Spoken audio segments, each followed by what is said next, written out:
Jesús. Amén. Gracias, hermano Oscar. Bendiciones, hermanos y hermanas. Vamos a abrir nuestras Biblias en el libro de los Hechos. Vamos al libro de los Hechos. Los ancianos de esta congregación tuvieron a bien darme esta responsabilidad de compartir el mensaje en este día de aniversario. Así que vamos a introducirnos al discurso en esta mañana en Hechos capítulo 2, específicamente en el versículo 41 en adelante. Voy a proceder a hacer la lectura de la Sagrada Escritura y leeré en la versión más conocida y popular, que es la versión Reina Valera 1960.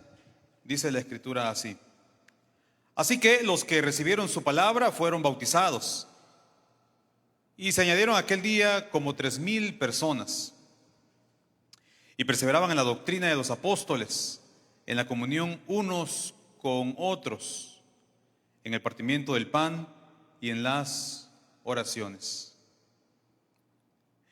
Y sobrevino temor a toda persona, y muchas maravillas y señales eran hechas por los apóstoles. Todos los que habían creído estaban juntos y tenían en común todas las cosas, y vendían sus propiedades y sus bienes y lo repartían a todos según la necesidad de cada uno. Y perseveraban unánimes cada uno en el templo, y partiendo el pan en las casas comían juntos con alegría y sencillez de corazón, alabando a Dios y teniendo favor con todo el pueblo. Y el Señor añadía cada día a la iglesia los que habían de ser salvos. Esta mañana es un día de alegría, es un día de fiesta, es un día de celebración, porque estamos celebrando 27 años que inició el proyecto de la Iglesia de Cristo en esta comunidad de la Kennedy. Pero también esta mañana deberíamos aprovecharla para que sea un domingo de meditación, un domingo de reflexión, y ver dónde es que estamos. Y no solamente ver dónde es que estamos, sino ver cómo es que estamos. Así que en los próximos minutos vamos a vernos en un espejo, y ese espejo es la Sagrada Escritura. Veremos cómo es que estamos a la luz de lo que dice la Biblia. Por más de 100 años, las iglesias de Cristo han levantado el estandarte de que somos la iglesia que aparece en las páginas del Nuevo Testamento. Esto surge en Europa, Estados Unidos, y esa idea ha llegado a nosotros hasta el día de hoy. Que la iglesia de Cristo, a la cual usted y yo pertenecemos, pues que somos iguales que aquellos primeros cristianos que aparecen en las páginas del libro de los Hechos, que somos los mismos, que somos iguales. De hecho, allá por septiembre de 1809 se escribió un documento muy importante que hoy en día lo conocemos como el documento de declaración y discurso, y en ese mensaje se proclamaba, se llamaba a la restauración, y tal vez las palabras más importantes de aquel documento fueron las pronunciadas por un hombre irlandés, cuando dijo las palabras: hablamos donde la Biblia habla y callamos donde la Biblia calla. Esas palabras se han levantado como un estandarte en las iglesias de Cristo, y el discurso es que nosotros somos aquel grupo religioso que aparece en las páginas del Nuevo Testamento. Bueno, si eso es cierto, entonces tenemos que ver nuestras prácticas y nuestras creencias, y si eso es verdad, deberían de ser iguales, similares o parecidas a las prácticas que tenían los primeros cristianos. Así que por eso es importante que nos veamos como en un espejo. Dicen que es malo compararse, pero si vamos a compararnos con alguien, será con estos cristianos primitivos. Vamos a comparar nuestras prácticas, nuestras creencias con los cristianos del libro de los Hechos, para que eso nos sirva no solamente como reflexión, sino también como una inspiración para poder mejorar en aquello que creemos y practicamos. Las iglesias de Cristo tenemos una identidad que tiene raíces tanto bíblicas como raíces históricas. Es decir, cuando digo raíces bíblicas, que nuestras doctrinas y nuestras prácticas tienen origen en la Biblia. De hecho, todas las iglesias dan ese discurso, que lo que hacen y lo que creen viene directamente de la Biblia. Pero también nuestras iglesias de Cristo tenemos raíces históricas. Muchas de las cosas que nosotros creemos y practicamos no solamente se originan en el Nuevo Testamento, sino que también se originan en diferentes tradiciones, especialmente tradiciones desarrolladas allá por el siglo XVIII y siglo XIX en Europa y Estados Unidos. Todo esto con el movimiento misionero que vino para acá de Estados Unidos. Esas ideas, creencias, prácticas también han llegado a nosotros y nosotros las hemos replicado, ya sea que estamos conscientes de eso o no. Así que siempre será sano ver hacia atrás, siempre será sano ver hacia el pasado y aprender de cristianos que vivieron antes que nosotros en otra época, y veámonos entonces como un espejo y podamos compararnos con ellos. Nuestra congregación ha pasado por diferentes etapas, pero si queremos ser como aquellos cristianos, entonces debemos estar fundamentados, cimentados en las mismas bases que tenían ellos. El pasaje que acabo de leer es un pasaje que leemos tradicionalmente y decimos: así eran los primeros cristianos y así somos nosotros. Y en ese espejo en el cual nos vemos nosotros, por lo menos hay varias prácticas que serían dignas de reflexionar, y esta mañana he seleccionado, por cuestión del tiempo y para no aburrirlo, solamente dos de ellas. En la lectura vemos que los primeros cristianos tenían un compañerismo tal que ellos estaban en constante comunión. Dice la Sagrada Escritura que tenían todas las cosas en común, que ellos gozaban de tal compañerismo que hasta la gente se quedaba asombrada en la comunidad donde la iglesia se desarrollaba. El Salmo 133:1 declara una gran verdad: mirad cuán bueno y delicioso es habitar los hermanos juntos en armonía. En las comunidades de fe habitamos juntos, pero no todo el tiempo habitamos en armonía.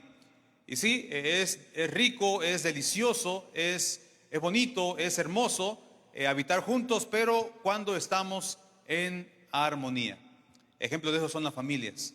El hecho de que estemos todo el tiempo juntos no necesariamente significa que estamos en armonía. Pero cuando estamos en armonía, cuando estamos bien en el contexto familiar, entonces sí gozamos ese tiempo.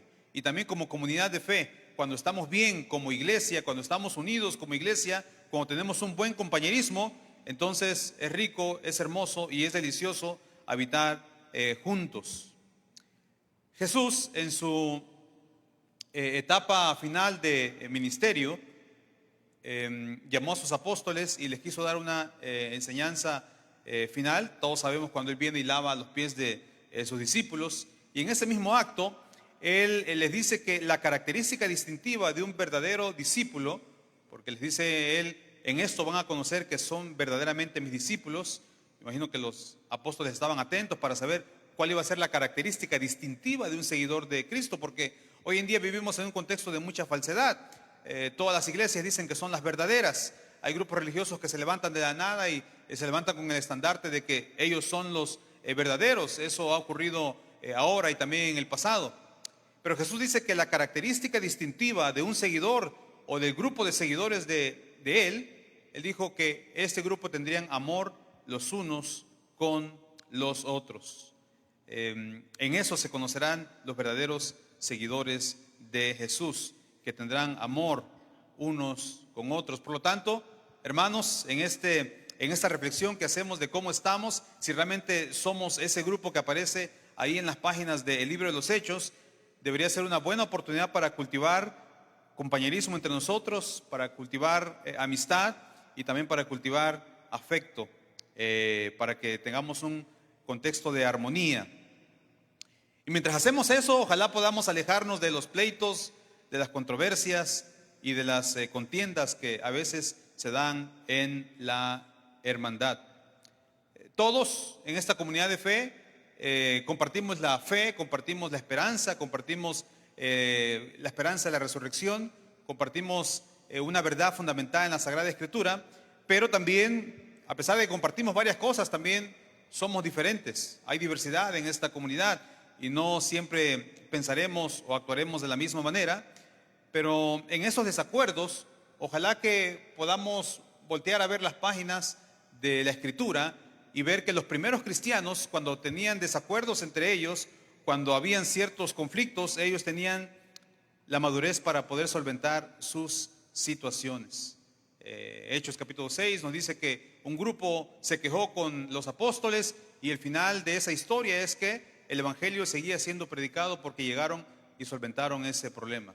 La iglesia siguió desarrollándose y después hubo un grupo legalista que se hizo cristiano. Los fariseos quisieron levantar una nueva enseñanza dentro de la iglesia, pero la iglesia tuvo la madurez para solventar eso y la iglesia siguió creciendo. Ojalá que nosotros, cuando surjan situaciones de dificultad, podamos tener la misma madurez que tenían los primeros cristianos. A veces en las iglesias uno mira muchas cosas que nos alejan de las prácticas y creencias que tenían los primeros cristianos. Yo nunca voy a olvidar, en mis años que estaba estudiando en Baxter, fui una vez a una iglesia, no aquí en Honduras, fuera del país, y estaba pasando por una gran división. Una iglesia que tenía mucha tradición, y la división, cuando yo escuché la razón, la causa por la cual se estaban dividiendo, estaban peleando, lo primero que pensé es que no sabía que las iglesias se peleaban por cosas tan absurdas. Por ejemplo, en este caso, el pleito, la discusión entre los dos bandos de la iglesia era por un árbol de aguacate, porque ahí afuera del edificio de la iglesia estaba un gran árbol de aguacate y los hermanos, unos estaban pidiendo que se cortara ese árbol de aguacate y otros hermanos decían que no era posible que se cortara ese árbol, porque el grupo que no quería que se cortara ese árbol recordaba que la iglesia había nacido, crecido, desarrollándose bajo la sombra de ese árbol, y para ellos tenía un gran valor histórico, me imagino yo. Pero el otro grupo, que no tenía tal vez esa conciencia histórica, decía que ese árbol solamente estorbaba y que no se podía ampliar más el edificio y solamente dejaba basura alrededor del mismo. Y por esa razón esa iglesia se estaba dividiendo. Y es que a veces nuestros conflictos, nuestros desacuerdos son más por niñerías que por profundas convicciones religiosas. Ojalá que podamos, como dijo un restaurador, un hombre allá por la costa este de los Estados Unidos, nació allá por el 1700, él quiso ser abogado, pero después cambió sus convicciones y se hizo un ministro religioso. Escribió tal vez uno de los documentos más importantes para las iglesias de Cristo.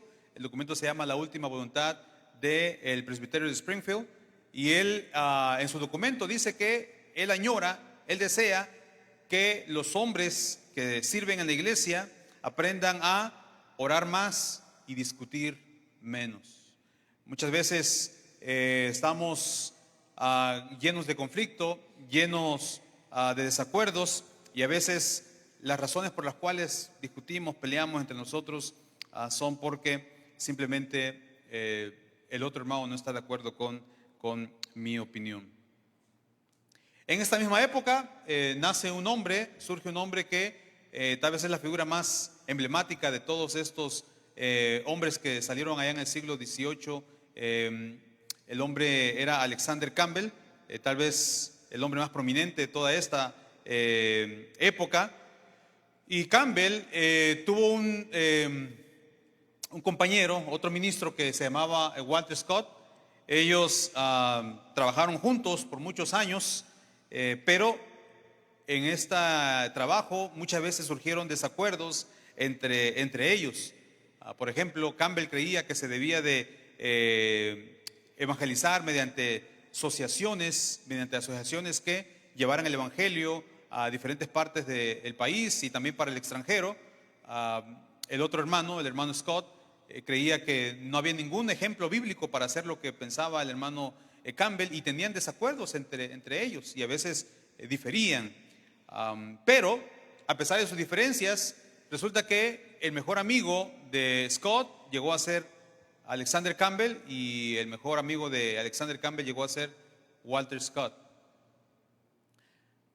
De hecho, en la casa, en la mansión de Campbell, cuando él muere, está en la sala de su casa, están las fotos de todos, no había fotos en ese tiempo, los retratos de todos sus hijos, y hay una parte especial en la sala para su amigo Walter Scott. Es decir, tuvieron muchos desacuerdos, pero eso no mató el espíritu de cordialidad, compañerismo, amistad y afecto entre estos dos hombres. Si queremos que Dios siga trabajando como nosotros, acá con nosotros en la comunidad, en esta comunidad de la Kennedy, creo que debemos ver el compañerismo que tenían los primeros cristianos y también varios ejemplos de personas que han también guardado estos principios. En la medida que podamos fortalecer nuestras relaciones, que podamos tener un vínculo y unidad fuerte, creo que estaremos unidos para todo aquello que Satanás intente sembrar en la congregación. Y de hecho creo que muchos estaríamos de acuerdo en decir que una de las fortalezas de esta congregación es la armonía y compañerismo que hay entre sus dirigentes. Es muy raro ver iglesias donde tanto los que dirigen son compañeros y son amigos, y eso es algo que yo puedo observar y ver aquí en esta comunidad de fe. Esto lo logran también transmitir a aquellos que se añaden a el trabajo de esta congregación. A veces nuestros lazos de hermandad incluso llegan a ser más fuertes que los lazos que tenemos incluso con nuestra propia familia. En ocasiones, cuando hay crisis, cuando hay dificultades, cuando hay caos, a veces nosotros cuando levantamos la mirada para buscar ayuda, a veces lo hacemos con nuestros hermanos en la fe.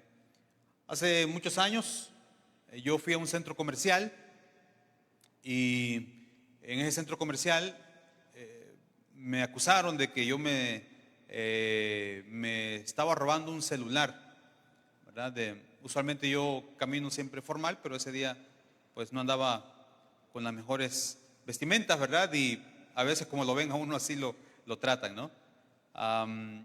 Resulta que me llevaron el grupo de guardias de seguridad, me escoltaron hacia un cuarto y ahí me llamaron a la patrulla porque me iban a llevar a no sé dónde para, ¿verdad?, ver ese asunto de que me había robado un celular. Y bueno, ahí estaba yo, digo, no puedo llamar a mi papá, no puedo llamar a mi mamá, no puedo llamar a mi hermana, no puedo llamar a mis primos porque yo no tengo familia aquí en este país.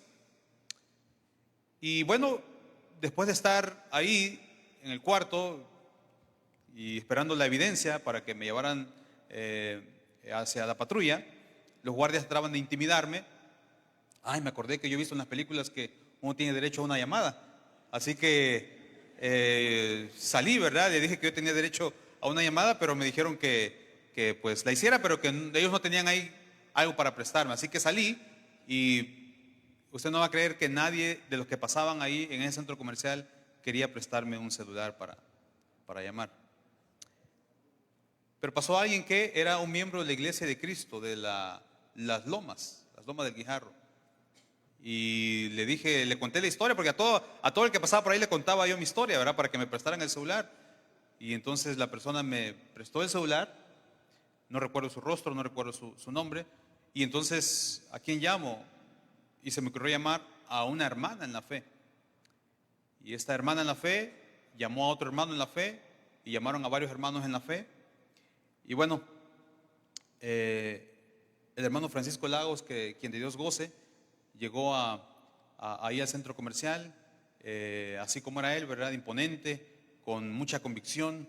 En cuestión de minutos terminó intimidando a los guardias y al final todos, ¿verdad? Dijo que iba a demandar al centro comercial y que a la empresa de seguridad, que íbamos a ir a los derechos humanos, a la embajada mexicana. Y bueno, el caso es que hizo todo un escándalo ahí el hermano, ¿verdad? Y al final los hombres que trataban de intimidar, con lágrimas en los ojos para no perder su trabajo, recuerdo que quien más hostil estaba haciendo me dijo: tengo familia, no haga nada, por favor. Y yo me quedé pensando que a pesar de que no tengo familia en la sangre, tenemos una familia en la fe que estaba ahí, y la familia en la fe también está ahí en los momentos de dificultad. Yo sé que es difícil porque tenemos diferentes trabajos, tenemos diferentes situaciones. Es difícil a veces poder cultivar esa amistad entre nosotros, ese compañerismo, pero este es el espacio que nos da el Señor. Cuando usted se añadió a la iglesia, usted vino a ser parte de una familia. Y es verdad, en la familia a veces hay desacuerdos, en la familia también a veces hay situaciones de dificultad, pero no dejamos de ser familia. Y también como iglesia no dejamos de ser familia. Y esta familia ha recorrido una trayectoria ya de más de 20 años. La iglesia no es el edificio, ¿no? Eso es como lo asociamos, pero esta misma familia ha estado en 3 diferentes edificios. En una casa en la colonia Guaymuras, en una escuela por varios años, y ahora esta familia se reúne acá en este lugar. Los primeros cristianos tenían ese tipo de compañerismo, ese tipo de vínculo, tanto así que cuando veían la necesidad del otro, dice el texto que vendían los que tenían más y lo ponían a los pies de los apóstoles para que eso pudiese traerles a ellos varias ayuda. Si queremos y decimos que somos una iglesia como la del Nuevo Testamento, deberíamos de alejarnos de los pleitos, de la discordia, y deberíamos de fomentar compañerismo, unidad y armonía. A veces las cosas que ocurren en las iglesias de Cristo son muy alejadas a lo que hacían los primeros cristianos. Y una segunda cosa, hermano, que podemos ver en estos primeros cristianos, hay varias cosas, podría ser ese sermón muy extenso, pero solamente tomo 2, es el hecho que esa comunidad tenía estándares diferentes donde ellos se desarrollaban. Es decir, en el contexto, la comunidad donde ellos vivían, los estándares de los primeros cristianos no eran iguales a la sociedad a la cual ellos pertenecían. Los historiadores hoy en día, cuando ven a los primeros cristianos del siglo segundo, tercero, cuarto, todos coinciden que los primeros cristianos tenían estándares muy diferentes a los de la sociedad en las cuales ellos vivían. Los primeros cristianos eran diferentes a la gente común. Y creo que nosotros, si queremos ser como esa iglesia, también debemos tener estándares morales, éticos, que estén alejados de la sociedad en la cual nosotros estamos. Miren, el mundo ha avanzado de manera asombrosa. Es increíble, ¿no?, lo que vemos hoy en día. Cada vez la tecnología nos sorprende más. Cada vez aparecen dispositivos, aparatos que hacen cosas que uno jamás imaginó que las iba a ver. Hace 15, 20 años, los que llaman algunos, ¿verdad?, los que tuvieron que emigrar a la tecnología, hay cosas que jamás imaginaron que iban a ver. Y el mundo sigue avanzando. Pero así como avanza el mundo tecnológicamente, también el mundo retrocede moralmente. Hay avances por un lado, pero en cuanto a la ética, en cuanto a la moral, hay cosas que jamás uno pensó que iban a ser una realidad y hoy en día lo son. Y me refiero a aspectos morales. Así que tal vez vivimos en una sociedad, como dijo Jeremías, que a lo bueno le llaman malo y a lo malo le llaman bueno. Y la iglesia no debería de adaptarse ni de moldearse a ese entorno, sino que la iglesia debería seguir el mensaje de Jesús de ser la luz del mundo y ser la sal de la tierra y tener otros, ¿verdad?, estándares éticos y otros estándares morales. Estaba leyendo hace poco que en Colombia, hace 2 años, se prohibió la pesca deportiva porque vieron como un acto cruel el hecho de ir a pescar, sacar un animal, tomarse la fotografía y luego meter otra vez el animal, ¿verdad? Lo veían como un acto de crueldad. Entonces prohibieron la pesca deportiva. Hace poco también se prohibió la corrida de toros en ese país, porque también lo ven como un acto de crueldad. Pero esa misma corte que dice que es cruel sacar un pez, tomarse una foto y tirarlo al mar, o esa misma corte que dice que es cruel, que hay que matar a un toro, ¿verdad?, para un espectáculo humano, esa misma corte también despenalizó el aborto hasta los 6 meses. Es decir, La misma corte que dice que es un acto de crueldad maltratar un pez, esa misma corte dice que usted le puede quitar la vida a un ser vivo hasta los 6 meses, ¿verdad?, de gestación. Entonces, los estándares morales de la sociedad en la que estamos no son los mejores. El mundo en el que estamos no es quien debería de decir a la iglesia cómo seguir estos parámetros. Es la iglesia quien debe mantenerse firme en sus convicciones, y los discípulos de Cristo entonces deberíamos tener estándares más altos que los que nos ofrece esta sociedad.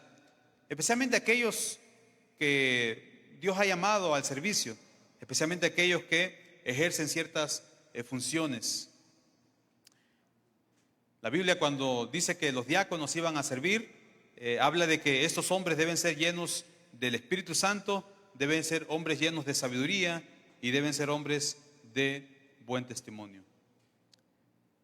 Y también cuando habla acerca de los pastores, remarca eso, ¿verdad? Que sean gente que tenga buen testimonio ante la comunidad. Y eso es importante, hermano o hermana, no solamente para los diáconos y los pastores, sino para cada uno de nosotros que es un seguidor de Cristo. La gente nos está observando, aunque no nos demos cuenta. Cuando era adolescente, fui a comer a un restaurante una vez. Llegué, pedí una hamburguesa, oré por la misma y después me levanté. Hacía mucho frío en ese tiempo, y cuando ya me iba yo en el carro, ya venía saliendo del estacionamiento, me acordé que había dejado mi chamarra, mi chumpa, mi chaqueta ahí, y me regresé y había una anciana, recuerdo una anciana que ella me estaba esperando ahí en la puerta y me dio la chumpa, y yo le dije muchas gracias, y ella me dijo, no, joven, me dijo, gracias a usted. Y yo no sabía por qué ella me estaba agradeciendo, y ella me dijo, gracias por demostrar que todavía hay gente que da gracias a Dios en este país, me dijo ella. Es decir, yo llegué, hice una simple oración para mí, pero eso llamó la atención de alguien más, y eso me dijo a mí que esta mujer me estaba observando, me estaba viendo. Pero así como me observaba hacer cosas buenas, me puse a pensar que cuánta gente me observa haciendo cosas malas. Y es que usted y yo, como seguidores de Cristo, somos cartas leídas, como dijo el apóstol Pablo. Somos cartas abiertas. Y si hay algo hay algo bueno que se puede decir del reino, eso la gente lo ve mediante nuestras acciones. Hay gente que vive bajo el eslogan de que a mí no me importa lo que digan los demás de mí. Bueno, yo creo que a un discípulo de Cristo sí debería de importar, porque Dios nos llamó a ser luz de este mundo y sal de la tierra, especialmente por aquellos a quien nosotros estamos, por aquel a quien nosotros estamos representando. Representamos el reino de Dios en esta tierra, y de alguna manera somos embajadores, dice la Escritura. Los primeros cristianos, su estilo de vida era tal que se ganaron el favor del pueblo. La gente pone atención a los detalles, a las cosas que nosotros hacemos. Hoy en la mañana sus vecinos vieron que usted se levantó y salió de ahí con una Biblia. O si no con una Biblia, por lo menos salió vestido de manera diferente. Y ellos saben que usted pertenece a algún grupo religioso. Nosotros a veces olvidamos que la gente pone mucha atención en lo que están viendo, más allá en lo que nosotros podamos estarles diciendo. Una de las cosas que hizo tan famoso a Alexander Campbell en Estados Unidos fue los debates. Él iba a debatir con las personas, hacían debates públicos. Los debates hoy en día no son tan comunes, pero hay un debate en particular con un sacerdote católico que él tiene. El debate duró varios días, habían miles de personas en la audiencia. El debate fue muy fuerte, los ataques del uno contra el otro, pero lo que más sorprendió a la gente es que estos dos hombres tenían la madurez para, después del debate, en los recesos, sentarse a platicar juntos, y de hecho incluso entre ellos llegó a nacer una amistad, tanto así que el sacerdote Purcell, cuando él escribe, él dice: ningún hombre con los que he debatido me ha tratado con tanta cordialidad como el señor Campbell. Creo que cuando nosotros nos comportamos y ponemos estándares diferentes a los que el mundo está acostumbrado, la gente termina dando gloria a Dios por lo que ellos observan. Hermanos, desde hace varios años se me ha dado la responsabilidad de dar estos discursos acá en esta congregación, en los aniversarios, y hemos utilizado otros formatos, hemos hecho otro tipo de sermones, pero esta mañana, en nuestro cumpleaños número 27, es necesario que reflexionemos si realmente nosotros tenemos las prácticas que tenían aquellos cristianos primitivos. Si nosotros hoy en día levantamos el estandarte de decir, somos la iglesia que aparece en el libro de los Hechos, entonces cuando se haga unos rayos X, cuando se haga una evaluación de lo que creemos y lo que practicamos, deberíamos de ser lo que ellos hacían y deberíamos creer lo que ellos creían. Creo que es muy importante vernos en un espejo y si hay que compararnos con alguna iglesia, lo podemos hacer, pero que sea la iglesia que aparece en la Sagrada Escritura. Y haciendo eso, creo que todos deberíamos procurar más fomentar el compañerismo, la unidad y cohesión o vínculo entre nosotros, y también todos deberíamos de preocuparnos por vivir una vida con estándares muy diferentes a los que el mundo nos presenta hoy en día. Dice la Sagrada Escritura que eso hacía que la iglesia tenía favor de todo el pueblo, dice la Reina Valera, o eran estimados por todo el pueblo, dice la versión Dios habla hoy, o dice la traducción al lenguaje actual, que la gente los quería. Hermano, hermana, que Dios nos ayude a ser como ellos eran. Que el Señor les bendiga.